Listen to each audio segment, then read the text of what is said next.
عیب جوئی کرنا یعنی لوگوں کے عیب تلاش کرنے کے متعلق نبی پاک صلی اللہ علیہ وسلم کی 4 حدیثیں۔ نمبر 1، میرے نبی نے ارشاد فرمایا، اے وہ لوگو جو زبان سے تو ایمان لے آئے ہو مگر تمہارے دل میں ابھی تک ایمان داخل نہیں ہوا، مسلمانوں کے عیوب تلاش نہ کرو، کیونکہ جو اپنے مسلمان بھائی کا عیب تلاش کرے گا اللہ پاک اس کا عیب ظاہر فرما دے گا، اور اللہ پاک جس کا عیب ظاہر فرما دے تو اسے رسوا کر دیتا ہے اگرچہ وہ اپنے گھر کے اندر ہو۔ نمبر 2، نبی پاک نے ارشاد فرمایا، اللہ پاک کے بہترین بندے وہ ہیں کہ جب ان کو دیکھا جائے تو اللہ یاد آ جائے، اور بدترین بندے وہ ہیں جو چغلی کھاتے پھریں، دوستوں کے درمیان جدائی ڈالنے والے، پاک لوگوں میں عیب ڈھونڈنے والے ہیں۔ نمبر 3، نبی کریم نے ارشاد فرمایا، خود کو بدگمانی سے بچاؤ کہ بدگمانی بدترین جھوٹ ہے، اور نہ تو عیب جوئی کرو نہ کسی کی خفیہ باتیں، اور اے اللہ کے بندو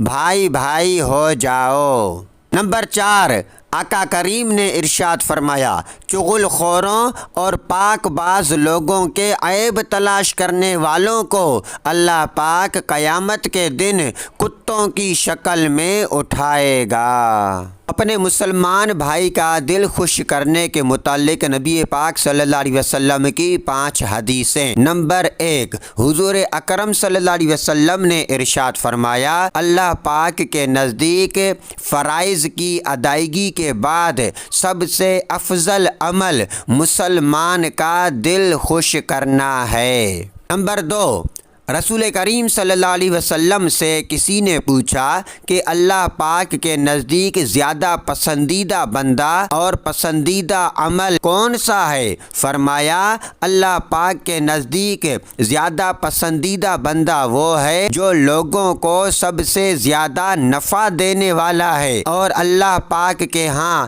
پسندیدہ عمل مومن کو خوش کرنا ہے۔ نمبر 3، حضور اکرم صلی اللہ علیہ وسلم نے فرمایا، تمہارا اپنے مسلمان بھائی کا دل خوش کرنا، اس کا پیٹ بھرنا اور اس کی تکلیف دور کرنا مغفرت کو واجب کرنے والی چیزیں ہیں۔ نمبر 4، نبی کریم صلی اللہ علیہ وسلم نے فرمایا، جو کسی مومن کا دل خوش کرتا ہے تو اللہ پاک اس سے ایک فرشتہ پیدا فرماتا ہے جو اس کی عبادت میں مصروف رہتا ہے۔ جب وہ بندہ قبر میں چلا جاتا ہے تو وہی فرشتہ آ کر کہتا ہے، تم مجھے نہیں پہچانتے؟ وہ کہتا ہے، تم کون ہو؟ فرشتہ کہتا ہے، میں وہی خوشی ہوں جسے تم نے فلاں کے دل میں داخل کیا تھا، میں آج وحشت میں تجھے انس پہنچاؤں گا،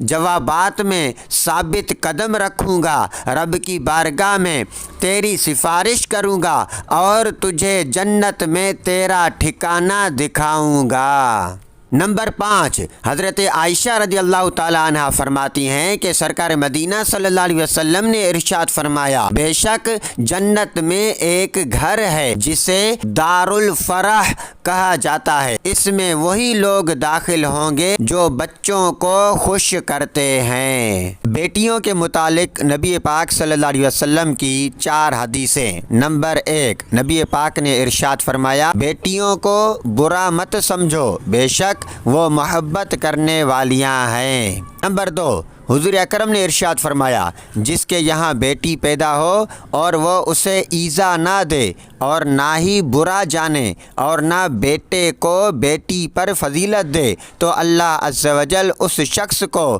جنت میں داخل فرمائے گا۔ نمبر 3، نبی پاک صلی اللہ علیہ وسلم نے فرمایا، جس شخص پر بیٹیوں کی پرورش کا بوجھ آ پڑے اور وہ ان کے ساتھ حسن سلوک یعنی اچھا برتاؤ کرے تو یہ بیٹیاں اس کے لیے جہنم سے روک بن جائیں گی۔ نمبر 4، حضور اکرم صلی اللہ علیہ وسلم نے ارشاد فرمایا، جو بازار سے اپنے بچوں کے لیے کوئی نئی چیز لائے تو وہ ان یعنی بچوں پر صدقہ کرنے والے کی طرح ہے، اور اسے چاہیے کہ بیٹیوں سے ابتدا کرے، کیونکہ اللہ تعالیٰ بیٹیوں پر رحم فرماتا ہے، اور جو شخص اپنی بیٹیوں پر رحمت و شفقت کرے وہ خوف خدا میں رونے والے کی مثل ہے، اور جو اپنی بیٹیوں کو خوش کرے اللہ تعالیٰ بروز قیامت اسے خوش کرے گا۔